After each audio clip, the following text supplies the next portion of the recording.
Pelaku pengeroyokan yang dilakukan sekelompok komunitas remaja di Sidoarjo berhasil diungkap polisi. Sebanyak 5 orang pelaku pengeroyokan yang berstatus pelajar ditangkap petugas kepolisian di rumahnya masing-masing. Dari hasil pemeriksaan polisi, para pelaku ini tidak hanya mengeroyok dan melukai korban, namun juga mengambil sejumlah barang milik korban.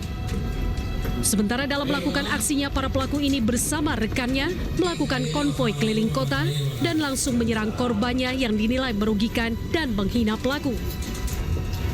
Aksi tersebut terungkap setelah polisi mendalami rekaman kamera CCTV yang merekam aksi para pelaku di lokasi kejadian.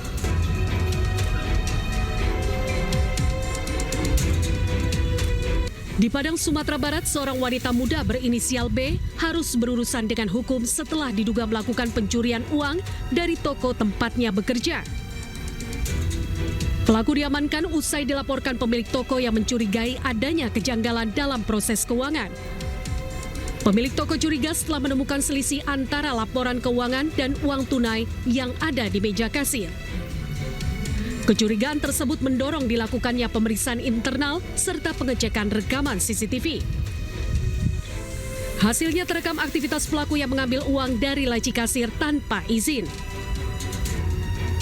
Polisi turut menyita sejumlah barang bukti berupa uang tunai dan masih tersisa beberapa barang-barang yang dibeli pelaku dari hasil curian. Kepada polisi, pelaku mengaku nekat melakukan aksi pencurian karena ingin memenuhi gaya hidup mewah tanpa harus bekerja keras.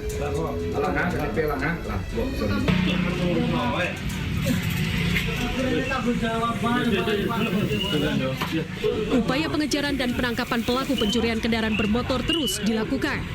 Dalam kurun waktu sepekan, polisi menangkap 2 pelaku anggota komplotan pencurian bermotor yang biasa melakukan aksi pencurian di wilayah Sidoarjo. 2 pelaku telah melakukan aksi pencurian motor sebanyak 13 kali dengan lokasi berbeda. Dalam melakukan aksinya, kedua pelaku ini berboncengan motor mendatangi sejumlah tempat parkiran minimarket dan sejumlah rumah kos. Berbekal kunci letter T, kedua pelaku langsung melarikan motor incarannya. Selain menangkap kedua pelaku, polisi juga mengamankan sejumlah motor yang belum sempat dijual. Sementara polisi sendiri hingga kini terus mengembangkan kasus curanmor yang marak dan meresahkan warga. Tim Liputan iNews melaporkan.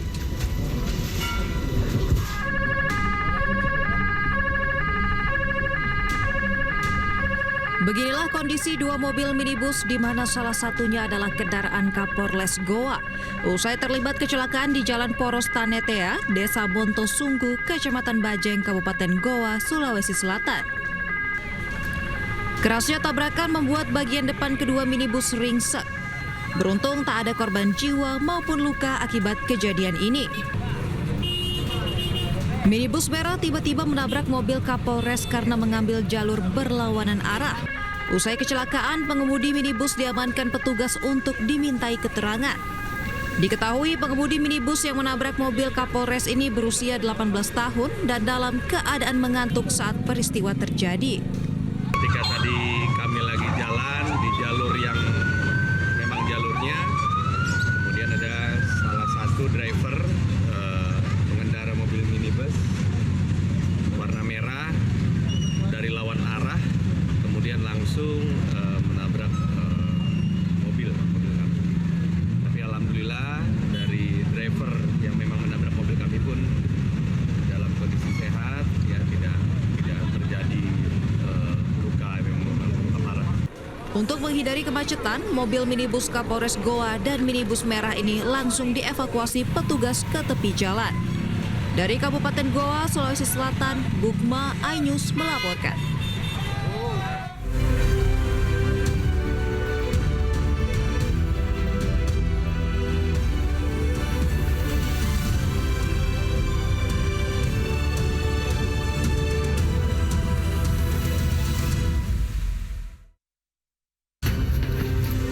Seorang residivis pencurian motor diamankan polisi.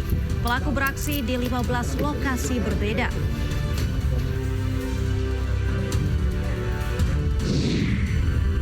Pihak keluarga 4 jenazah korban tewas tertabrak kereta api Malioboro Express mendatangi kamar jenazah untuk memastikan identitas korban.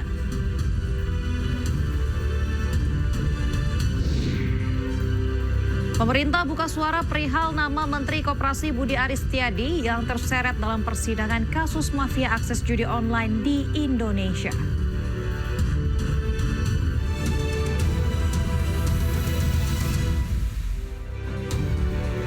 Selamat malam pemirsa. Di Pasuruan, Jawa Timur, pagelaran musik keras atau biasa dikenal dengan Battle Sound Horeg digelar di pesisir laut hingga viral di media sosial. Kegiatan ini menyita perhatian lembaga penelitian internasional karena dinilai mengancam kelestarian ekosistem laut. Bersama saya Aulia Wardani, inilah News Malam selengkapnya.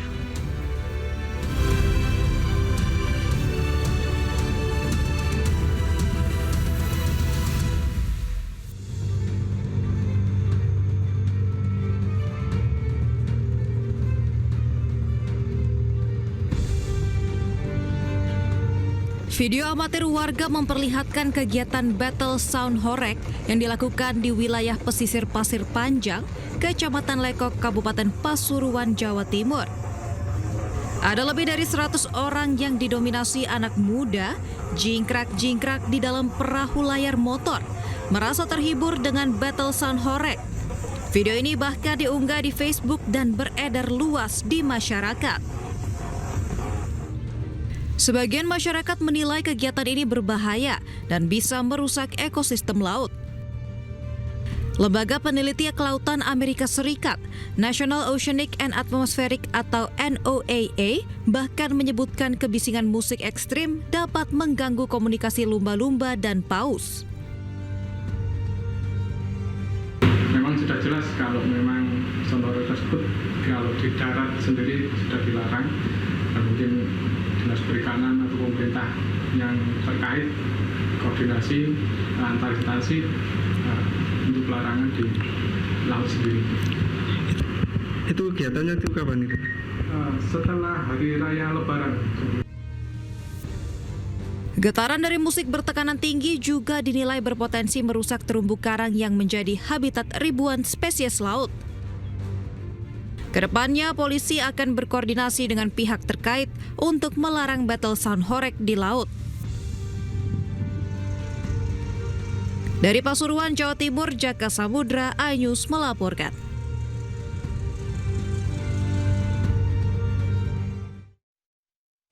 Sedang asik tidur siang, seorang tersangka kasus penganiayaan digerebek polisi. Dari tangan tersangka, polisi mengamankan 2 pucuk senjata api berikut amunisi serta 1 paket narkotika jenis sabu. Menang ya? Iya, pasti. Borgolek. Iya. Tidak, duduk. Aman. Pria ini langsung syok dan tak menyangka akan terbangun dari tidur siang dengan sejumlah polisi bersenjata laras panjang di dalam kamarnya. Warga desa Negara Batin, Jabung, Lampung Timur ini ditangkap setelah menjadi buron lantaran diduga melakukan penganiayaan terhadap seorang tetangga desanya. Selain menangkap tersangka, polisi juga menyita sebilah pisau yang digunakan HB untuk mengancam korbannya. Dari hasil penggeledahan, polisi menemukan 2 pucuk senjata api rakitan, berikut 5 amunisi aktif, serta narkotika jenis sabu seberat 12 gram. Tim TK 308 Resmob Lampung Timur berhasil menangkap 1 orang pelaku penganiayaan dan pengancaman inisial H yang kami amankan juga. Berdasarkan hasil penangkapan, pelaku ini memiliki senjata api rakitan dan sejumlah barang bukti narkoba. Atas perbuatannya, tersangka dijerat pasal berlapis tentang tindak pidana penganiayaan, Undang-Undang Darurat tentang kepemilikan senjata api dan senjata tajam, serta pasal narkotika. Dari Lampung Timur, Lampung, Tinus Ristanto, iNews melaporkan. Seorang residivis pencurian sepeda motor kembali diciduk tim pelaku uang Satreskrim Polresta Padang. Pelaku yang diketahui sudah beraksi di 15 lokasi berbeda ini diringkus setelah menjual motor curian kepada polisi yang menyamar sebagai pembeli.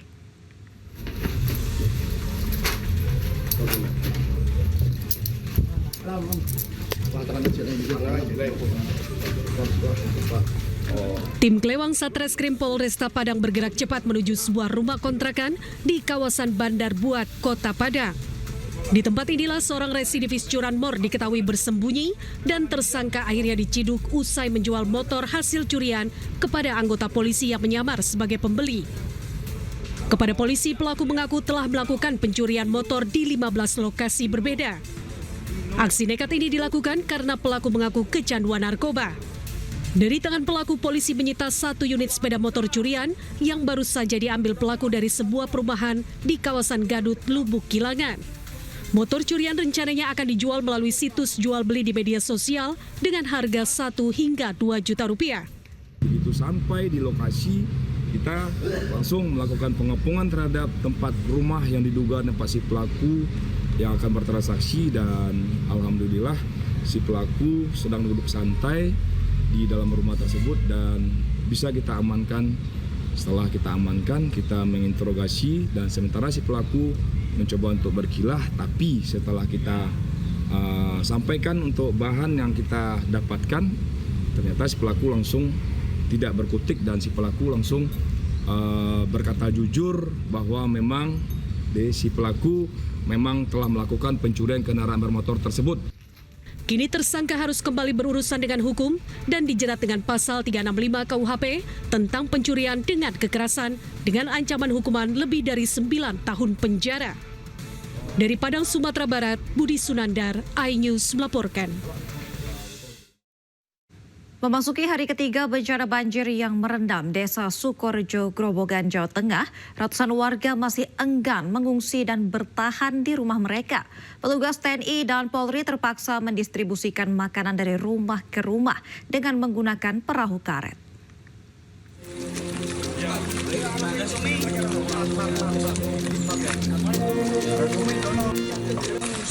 Dengan menggunakan perahu karet, petugas TNI dan polisi mendistribusikan makanan ke ratusan warga korban banjir akibat tanggul jebol di Desa Sukorejo, Grobogan, Jawa Tengah. Meski sudah memasuki hari ketiga dengan ketinggian air 1 meter, warga masih enggan mengungsi dan memilih untuk bertahan di rumah masing-masing. Warga mengaku memilih bertahan di rumah yang terendam air untuk menjaga harta benda milik mereka. Dari rumah per rumah, karena para warga yang tergenang airnya rumahnya ini tidak mengungsi, namun tetap kita himbau agar mereka apabila sewaktu-waktu air naik, mereka tetap kita arahkan untuk mengungsi. Demikian. Tapi sudah disediakan tempat belum untuk nanti darurat mengungsi? Untuk darurat mengungsi sudah kita siapkan, ada di 2 titik, di Balai Desa sama di sebelah timur Jembatan Jedak. Kondisi banjir di Desa Sukorejo semakin berparah akibat luapan air di Sungai Kliteh usai hujan deras mengguyur wilayah Salatiga dan sekitarnya. Sementara itu, Balai Besar Wilayah Sungai Pemali, Juwana, Jawa Tengah telah menerjunkan sejumlah alat berat untuk menutup tanggul jebol.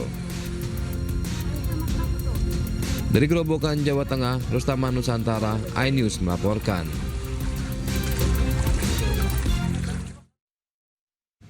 Seorang bocah kelas 4 sekolah dasar tewas mengapung di Sungai Kalimas, Surabaya. Diduga korban tewas tercebur di sungai saat bermain di bibir sungai sambil melihat aktivitas pekerja ekskavator melakukan pengerukan.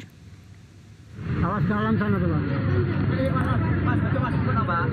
Pak, tangannya, Pak. Tangannya, Pak. Tangannya, Pak. Di tangan tuh. Mas, tangannya di sana, tangannya masuk. Nanti taruh ke dalam.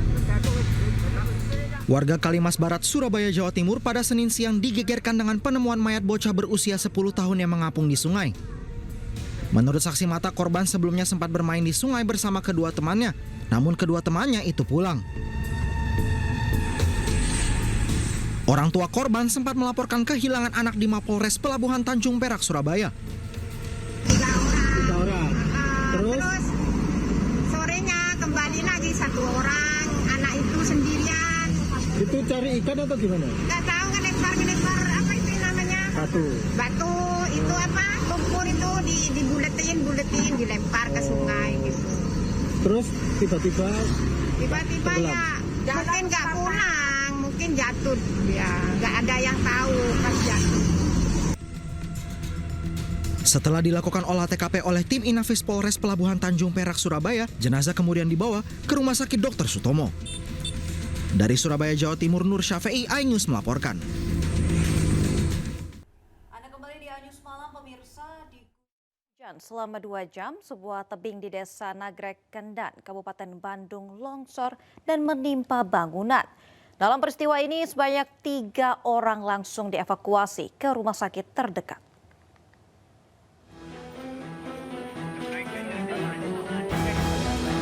Akibat curah hujan tinggi, tebing setinggi 40 meter longsor di Desa Nagrek Kendan, Kecamatan Nagrek, Kabupaten Bandung, Jawa Barat. Sedikitnya 6 bangunan milik warga dan kantor Desa Nagrek Kendan rusak, bahkan ada bangunan yang nyaris rata dengan tanah karena terdorong longsor. Selain merusak bangunan, 3 warga terpaksa dilarikan ke RSUD Cicalengka karena menderita luka akibat tertimbun longsoran tanah.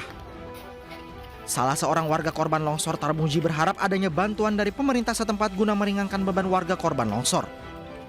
Di mana ini ada 6 rumah yang terkena longsoran, kemudian juga 1 kantor pemerintah Desa Kendan begitu, dan juga ada 3 orang warga yang terkena tertimbun longsor ya.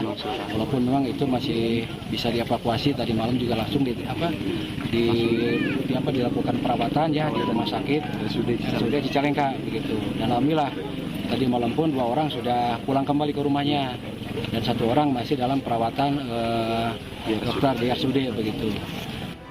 Diimbau kepada seluruh masyarakat di Kabupaten Bandung agar lebih waspada, mengingat di Kabupaten Bandung sendiri masih terjadi cuaca ekstrim. Hingga kini petugas gabungan masih terus berupaya membuka jalan yang tertutup material reruntuhan agar alat berat dapat menuju lokasi. Dari Kabupaten Bandung, Jawa Barat, Yuhan Pangestu, iNews melaporkan. Banjir bandang dan tanah longsor di Pegunungan Arfak menerjang para penambang emas tradisional. 1 korban meninggal dunia dan belasan orang yang hilang belum ditemukan.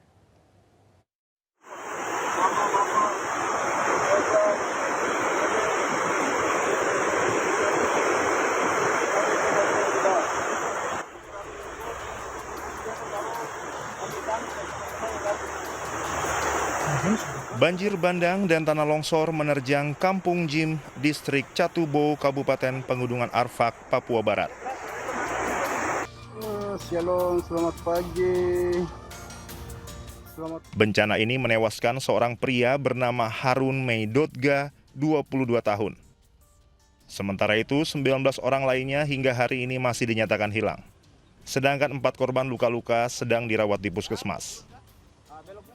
Kepala Basarnas Manokwari, Yefri Sabarudin, mengatakan saat ini tim SAR sudah tiba di lokasi untuk mengevakuasi korban. Sudah bergerak menuju ke LKK dan melakukan asesmen dengan menggunakan drone. Nah, dari situ tergambar bahwa memang lokasinya ada beberapa lokasi yang terdampak longsor dan nampak beberapa korban yang dalam kondisi meninggal dunia atau MAC Delta, sehingga teman-teman dari tim SAR gabungan yaitu TNI Polri, kemudian aparat pemerintah setempat, dari BPBD dan puskesmas dan rumah sakit setempat telah menuju lokasi untuk melakukan evakuasi terhadap korban yang terlihat melalui asesmen menggunakan drone kami dari Basarnas. Sementara petugas Polres Pegunungan Arfak, Papua Barat melakukan operasi pencarian 19 warga yang hilang akibat banjir bandang dan tanah longsor di wilayah Distrik Catubo, Kabupaten Pegunungan Arfak, Provinsi Papua Barat. Saat ini Kapolres Pegunungan Arfak, Kompol Bernardus Okoka, bersama tim gabungan dari Basarnas dan TNI beserta personil dari Polres Pegunungan Arfak sedang menuju ke lokasi hanyutnya para korban banjir bandang tersebut guna upaya pencarian dan evakuasi korban. Kami turut prihatin atas terjadinya kejadian banjir bandang bencana alam tersebut yang menimpa Kampung Jim, Kampung Meyes, dan kami berharap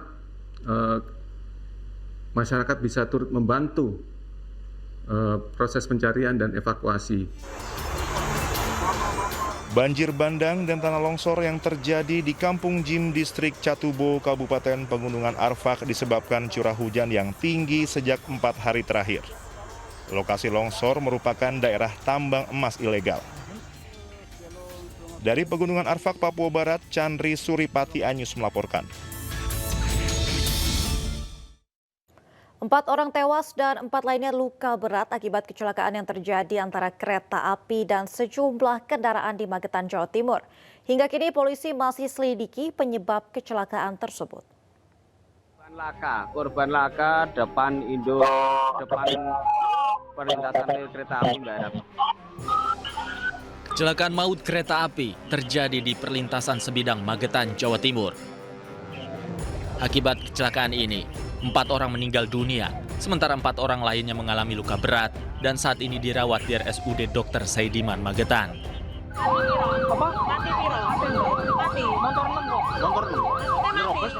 Kecelakaan terjadi pada Senin siang saat kereta api Malioboro Express rute Malang Yogyakarta melintas.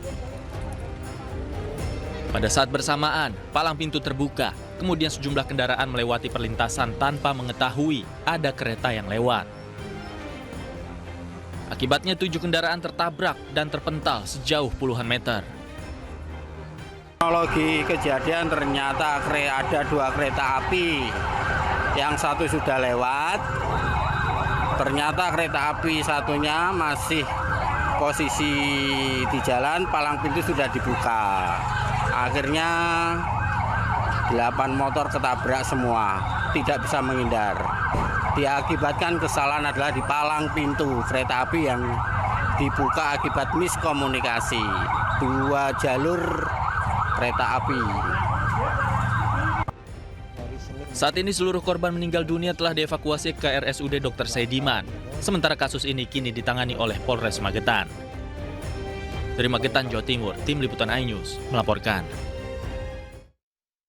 4 jenazah dari korban tewas tertabrak kereta api Malioboro Express di Magetan, Jawa Timur disemayamkan di kamar jenazah Rumah Sakit Saidiman, Magetan. Beberapa keluarga korban sudah mendatangi kamar jenazah untuk memastikan identitas para korban.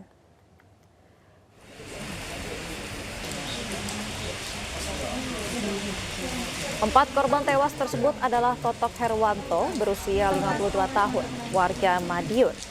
Reskan Nadia Maharani Putri, berusia 23 tahun, juga merupakan warga Madiun. Korban ketiga bernama Haryono, berusia 54 tahun, warga Magetan. Dan juga Rama Zainul Fatkur Rahman, berusia 23 tahun, warga Magetan. Saat ini tim identifikasi dari Polres Magetan tengah bekerja untuk memastikan identitas korban dengan otopsi luar. Sementara 4 korban luka berat saat ini dirawat di Rumah Sakit Saidiman, Magetan.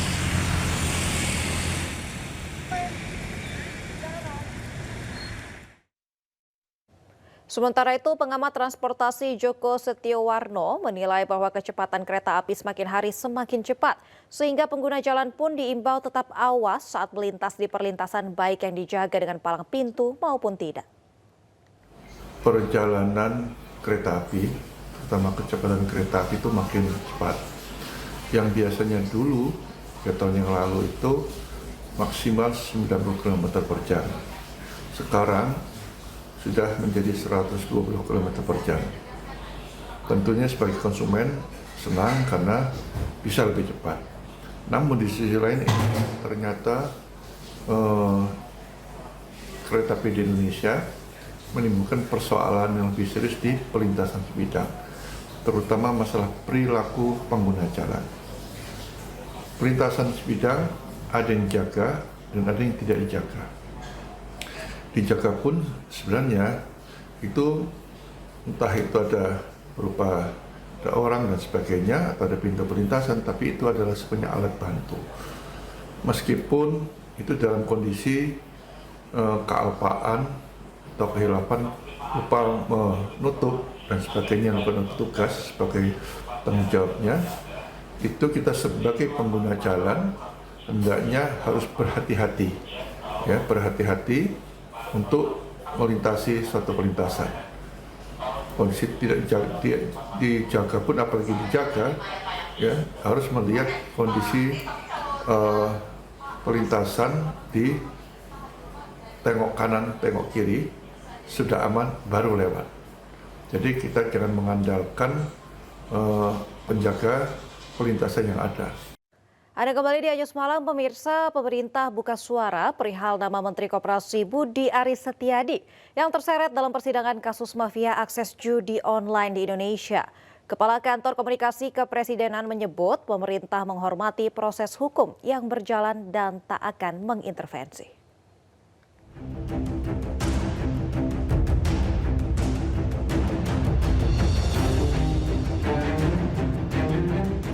Nama Menteri Koperasi Budi Aris Setiadi muncul dalam surat dakwaan Jaksa Penuntut Umum di persidangan kasus judi online pegawai Kementerian Komunikasi dan Digital di Pengadilan Negeri Jakarta Selatan. Budi Ari diduga menerima sebesar 50% dari keseluruhan uang setoran ribuan pengelola situs judi online yang dijaga kementerian agar tidak diblokir. Menanggapi hal ini, Kepala Kantor Komunikasi Kepresidenan RI Hasan Nasbi menyebut pemerintah menghormati proses hukum yang tengah berjalan dan tidak akan mengintervensi. Publik diminta bersabar dan menanti putusan pengadilan yang sah. Pemerintah itu menghormati proses hukum. Jadi biarkan saja proses hukum ini berjalan dan kita yakin proses hukum ini akan membuka semuanya dengan terang benderang. Jadi yang salah akan dibilang salah di situ, yang tidak bersalah juga jangan dipaksakan jadi salah kan. Yang tidak bersalah juga nanti tentu akan terbukti tidak bersalah. Jadi kita tunggu saja proses-proses seperti ini dan kita harapkan masyarakat, teman-teman media juga memantau ini dengan proper. Jadi kita tunggu keputusan pengadilannya sehingga kita tidak mendahului keputusan pengadilan. Kasus judi online di Indonesia melibatkan 11 pegawai aktif Kementerian Komunikasi dan Digital.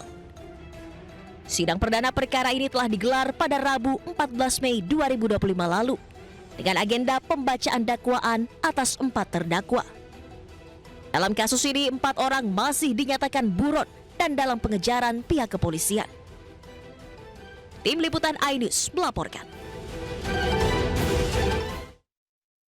Sementara itu, Kejaksaan Agung menyebut apa yang ada di dalam dakwaan merupakan hasil dari penyidikan.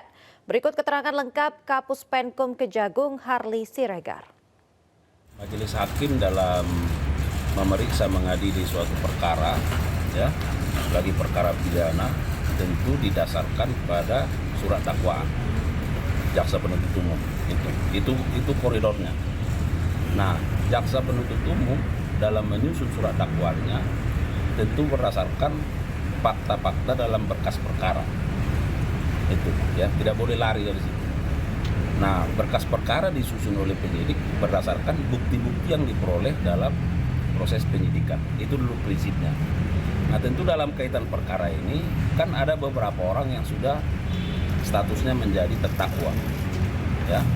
Dan tentu jaksa penuntut umum dalam menyusun surat dakwaannya tentu didasarkan pada fakta-fakta yang ada di dalam berkas perkara. Nah, seperti yang dipertanyakan teman-teman media. Nah, lalu seperti apa nanti? Maka kita lihat dalam proses persidangan ini. Ya. Karena apa? Karena proses. Sebelumnya, mantan Menteri Komunikasi dan Informatika Budi Aris Setiadi telah diperiksa Korps Pemberantasan Tindak Pidana Korupsi Polri di Bareskrim dan pemeriksaan Budi Ari terkait kasus penyalahgunaan wewenang pemblokiran kasus judi online.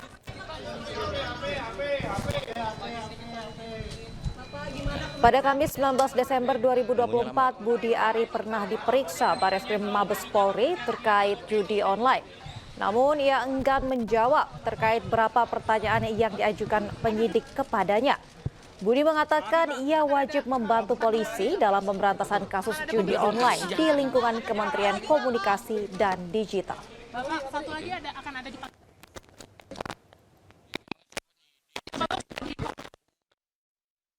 Kita ke informasi lainnya, pemirsa. Sidang lanjutan dalam kasus suap vonis bebas Ronald Tanur kembali memeriksa ibunda Ronald Tanur, Meriska Wijaya. Mau bagaimanapun perkara ini terserah atau bagaimana?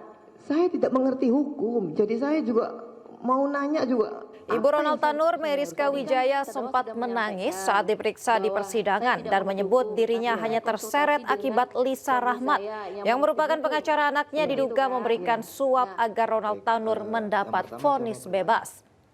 Dalam perkara dugaan kasus suap, vonis bebas Ronald Tanur, ketiga terdakwa yang terlibat kembali jalani sidang lanjutan di Pengadilan Negeri Jakarta Pusat.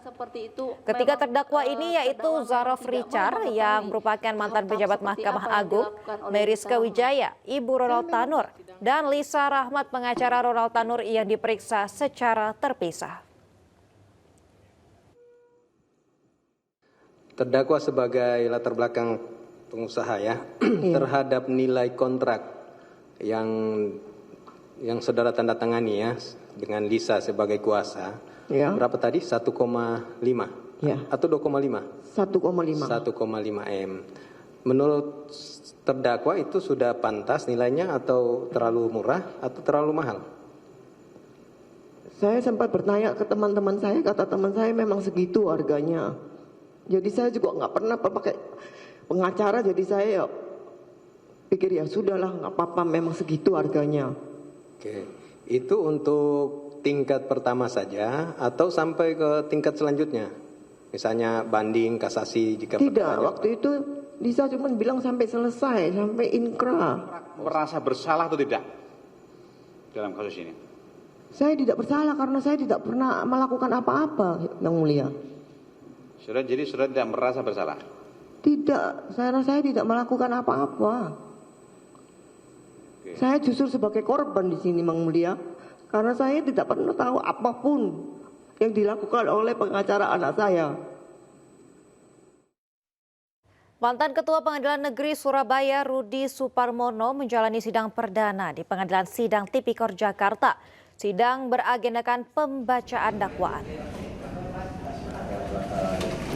Dalam sidang perdana, jaksa mendakwa Rudi Suparmono menerima suap senilai $43.000 Singapura terkait dengan perkara pembunuhan dengan terdakwa Gregorius Ronald Tanur, anak dari Edward Tanur. Suap tersebut diberikan oleh Lisa Rahmat selaku pengacara Ronald Tanur agar menunjuk majelis hakim perkara Ronald sesuai keinginannya. Selain didakwa menerima gratifikasi, Rudi Suparmono juga didakwa menerima suap sekitar $545 juta saat menjabat menjadi Ketua Pengadilan Negeri Surabaya. Jadi sidang hari ini kita untuk perkara atas nama Pak Rudi Suparmono ya selaku Ketua Pengadilan Negeri Surabaya waktu itu ya. Hari ini akhirnya pembacaan surat dakwaan dari penuntut umum.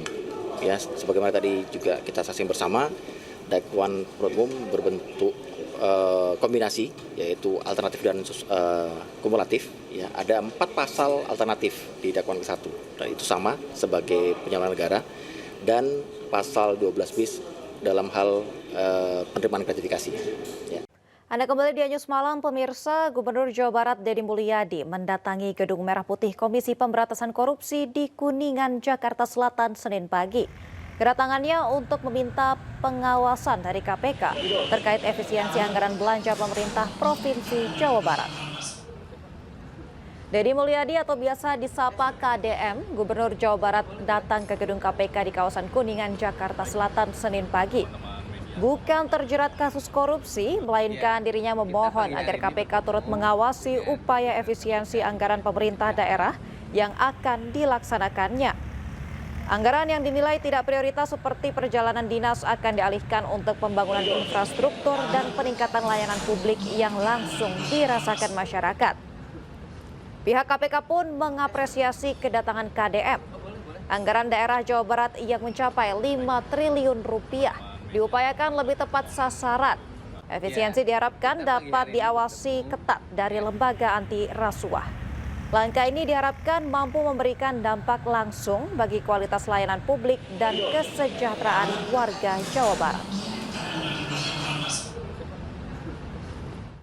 Berbagai upaya strategik untuk mensinergikan berbagai kebijakan itu pada arah peningkatan sumber daya manusia, kenyamanan layanan pemerintah, dan peningkatan kualitas kesehatan warga, sehingga Jawa Barat bisa mengalami peningkatan indeks ekonomi masyarakatnya, indeks kesejahteraan masyarakatnya, dan indeks pendidikan masyarakat.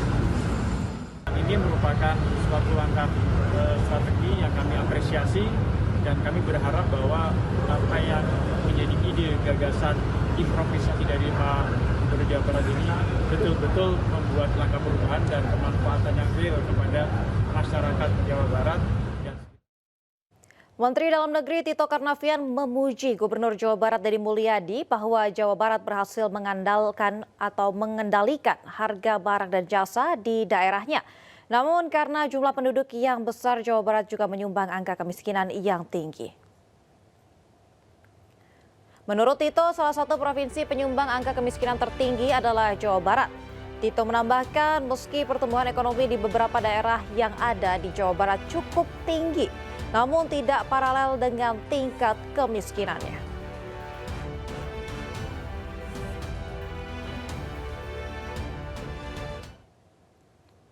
Pemirsa, usai mengikuti 2 pekan pendidikan di barak militer, 39 siswa bermasalah dikembalikan ke orang tuanya masing-masing.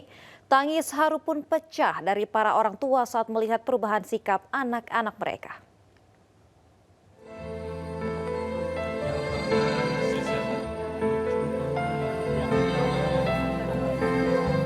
Pertemuan antara para orang tua dan siswa di barak militer Resimen Armet 1 Setirayuda, Kabupaten Purwakarta mengandung haru. Tangisan para orang tua tak terbendung melihat perubahan sikap anak-anak mereka. Di barak militer ini, alhamdulillah cucu saya mudah-mudahan bisa berubah segala-galanya. Bisa jadi soleh gitu. Ibu maaf, ini cucunya Bu ya? Iya. Sebelum dikembalikan kepada orang tua, anak-anak ini mengucapkan janji tidak akan mengulangi kenakalannya kembali. Saya lebih baik dari sebelumnya dan saya akan ibadah selalu. Itu kan mereka sudah dapat tulisan-tulisan dari diri mereka sendiri, ditulis di piagam. Tadi yang di piagam itu ada tulisan mereka sendiri, janji mereka terhadap dirinya, janji mereka terhadap lingkungannya, janji mereka terhadap sekolahnya, janji mereka terhadap orang tuanya. Nah saat ini sudah hari ini kita pulang dulu ke rumah. Mereka walau bagaimanapun mereka itu adalah seorang anak yang harus terus berkangen-kangenan sama keluarganya. Selanjutnya 39 siswa ini bersama orang tuanya dibawa ke kantor Pemkab Purwakarta sebelum pulang ke rumahnya masing-masing. Kemudian setelah 2 pekan di rumah, para siswa akan kembali dikumpulkan untuk pengecekan perilaku mereka masing-masing. Dari Purwakarta, Jawa Barat, Irwan iNews melaporkan. Gubernur Jawa Barat kembali bikin gebrakan. Ia berniat memberlakukan jam malam untuk para pelajar maksimal pukul 8 malam.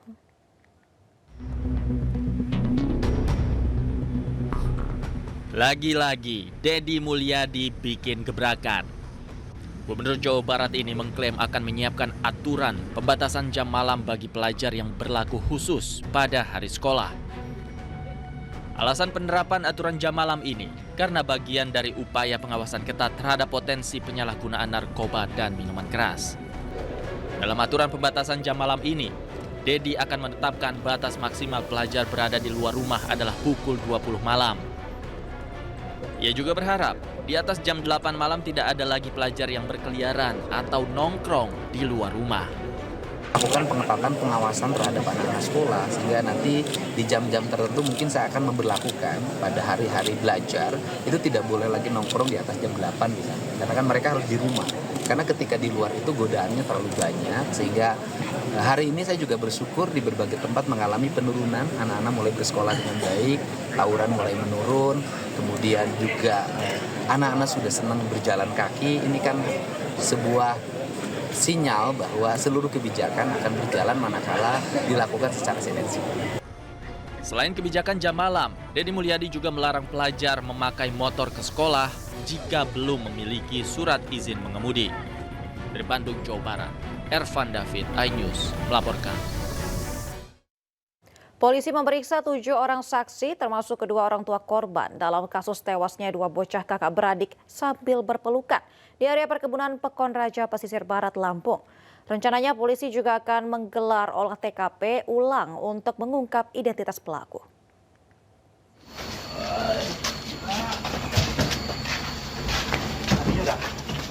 Misteri pembunuhan dua bocah kakak beradik di Desa Batu Raja, Kecamatan Pesisir Utara, Kabupaten Pesisir Barat, Lampung hingga kini belum terungkap. Kasusnya kini ditangani oleh petugas gabungan dari Polres Pesisir Barat dan Polda Lampung. Korban bernama Arjuna Tauladan, laki-laki umur 8 tahun, dan adik perempuannya bernama Khalifah Hoirunisa berumur 4 tahun. Polisi telah memeriksa 5 orang saksi tetangga dan kedua orang tua korban. Namun hingga kini, identitas pelaku masih misteri. Petugas juga menemukan barang bukti senjata tajam di lokasi kejadian. Rencananya, polisi akan menggelar olah TKP ulang untuk mencari petunjuk dan bukti tambahan guna mengungkap kasus ini. Ini telah dilakukan 5 orang pemeriksaan terhadap saksi-saksi. Olah TKP ada barang bukti baru ya? Ya. Jadi di dalam olah TKP itu kita ada menemukan seperti senjata tajam. Itu nanti kita akan pastikan apakah itu milik korban atau milik terduga pelaku, karena informasi yang kita dapat dari orang tua bahwa korban itu pada saat bepergian memang membawa senjata tajam ataupun parang, dan juga terkait dengan kemungkinan mengarah ke siapa pelakunya. Ini sekarang tim masih bekerja karena tadi pagi. Dari hasil otopsi, kedua korban tewas menderita luka lebam dan sayatan senjata tajam. Sementara hasil sampel darah dan DNA korban telah dikirim ke laboratorium Mabes Polri. Dari Lampung, Andres Afandi, Anyus melaporkan. Anda kembali di Anyus Malam, pemirsa. Mobil rombongan yang ditumpangi Kapolres Goa terlibat tabrakan dengan minibus saat perjalanan menuju lokasi operasi tambang ilegal di Goa, Sulawesi Selatan. Akibat tabrakan ini, mobil Kapolres Goa ringsek.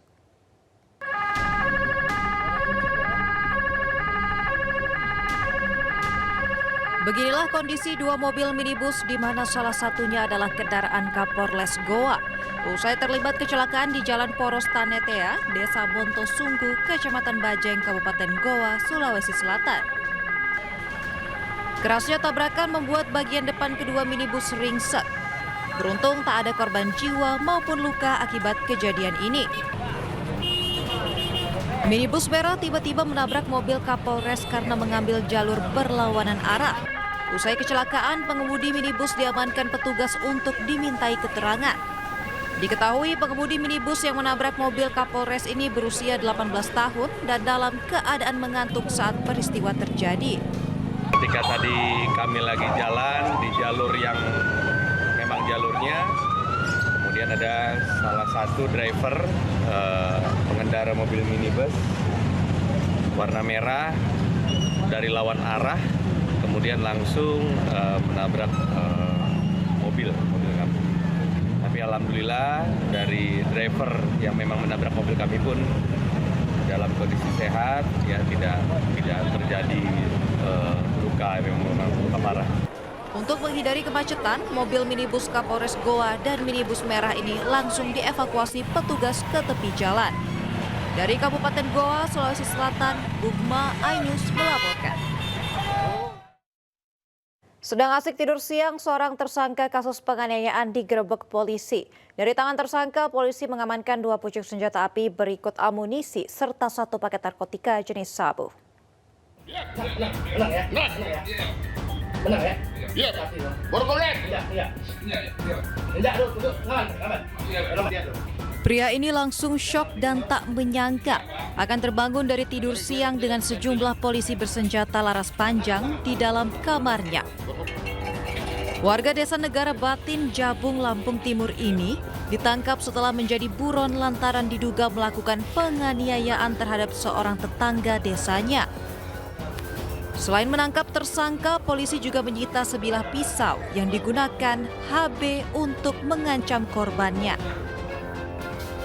Dari hasil penggeledahan, polisi menemukan 2 pucuk senjata api rakitan, berikut 5 amunisi aktif, serta narkotika jenis sabu seberat 12 gram. Tim TK 308 Resmob Lampung Timur berhasil menangkap 1 orang pelaku penganiayaan dan pengancaman inisial H yang kami amankan juga. Berdasarkan hasil penangkapan, pelaku ini memiliki senjata api rakitan dan sejumlah barang bukti narkoba. Atas perbuatannya, tersangka dijerat pasal berlapis tentang tindak pidana penganiayaan, Undang-Undang Darurat tentang kepemilikan senjata api dan senjata tajam, serta pasal narkotika. Dari Lampung Timur, Lampung, Tinus Ristanto, iNews melaporkan. Pemirsa, seorang residivis pencurian sepeda motor kembali diciduk tim pelaku uang Satreskrim Polresta Padang. Pelaku yang diketahui sudah beraksi di 15 lokasi berbeda ini diringkus setelah menjual motor curian kepada polisi yang menyamar sebagai pembeli.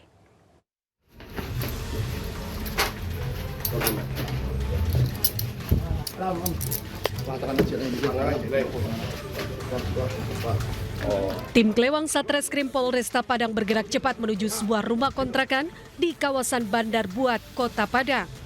Di tempat inilah seorang residivis curanmor diketahui bersembunyi dan tersangka akhirnya diciduk usai menjual motor hasil curian kepada anggota polisi yang menyamar sebagai pembeli. Kepada polisi, pelaku mengaku telah melakukan pencurian motor di 15 lokasi berbeda.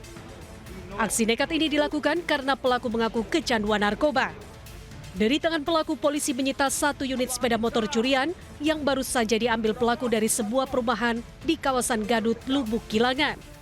Motor curian rencananya akan dijual melalui situs jual beli di media sosial dengan harga 1 hingga 2 juta rupiah. Begitu sampai di lokasi, kita langsung melakukan pengepungan terhadap tempat rumah yang diduga tempat si pelaku yang akan bertransaksi, dan alhamdulillah si pelaku sedang duduk santai di dalam rumah tersebut dan bisa kita amankan. Setelah kita amankan, kita menginterogasi dan sementara si pelaku mencoba untuk berkilah, tapi setelah kita sampaikan untuk bahan yang kita dapatkan, ternyata si pelaku langsung tidak berkutik dan si pelaku langsung berkata jujur bahwa memang si pelaku memang telah melakukan pencurian kendaraan bermotor tersebut. Kini tersangka harus kembali berurusan dengan hukum dan dijerat dengan pasal 365 KUHP tentang pencurian dengan kekerasan dengan ancaman hukuman lebih dari 9 tahun penjara. Dari Padang, Sumatera Barat, Budi Sunandar, iNews melaporkan. Pernyataan Menteri Kesehatan Budi Gunadi Sadikin kembali ramai diperbincangkan. Dalam sebuah forum diskusi di Jakarta, Budi Gunadi menyatakan orang yang memiliki gaji 15 juta pasti lebih sehat dan juga lebih pintar jika dibandingkan orang bergaji 5 juta.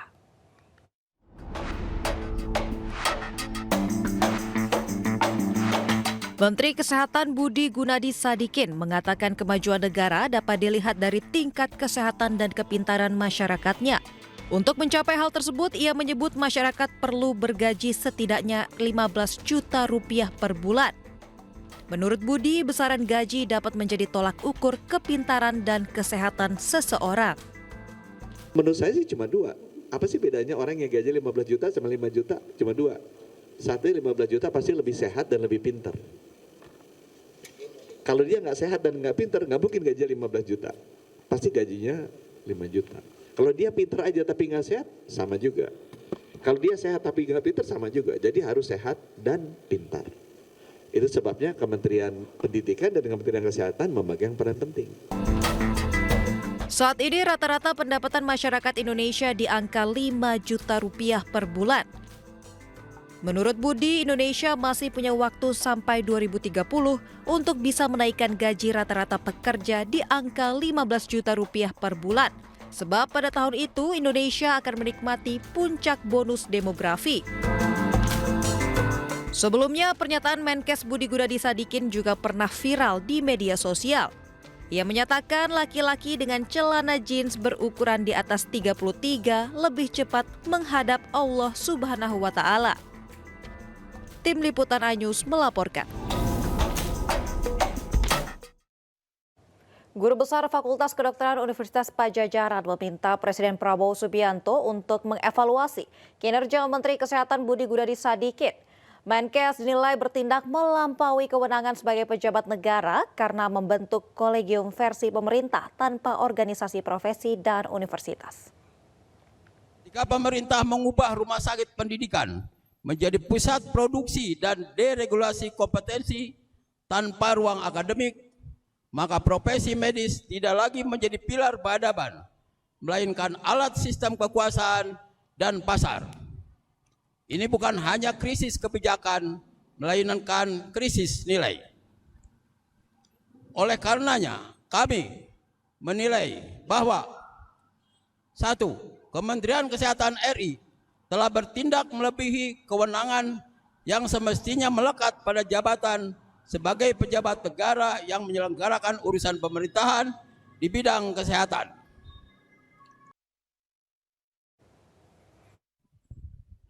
Dengan ini, kami memohon kepada Presiden Republik Indonesia untuk segera mengevaluasi dan mempertimbangkan figur kepemimpinan pada Kementerian Kesehatan Republik Indonesia karena kuat diduga telah terbukti melewati batas kewenangan sektoral dan mengambil alih fungsi pendidikan tinggi, menjalankan kebijakan RSPPU yang bertentangan dengan sistem akademik nasional, merusak integritas keilmuan dan otonomi profesi medis,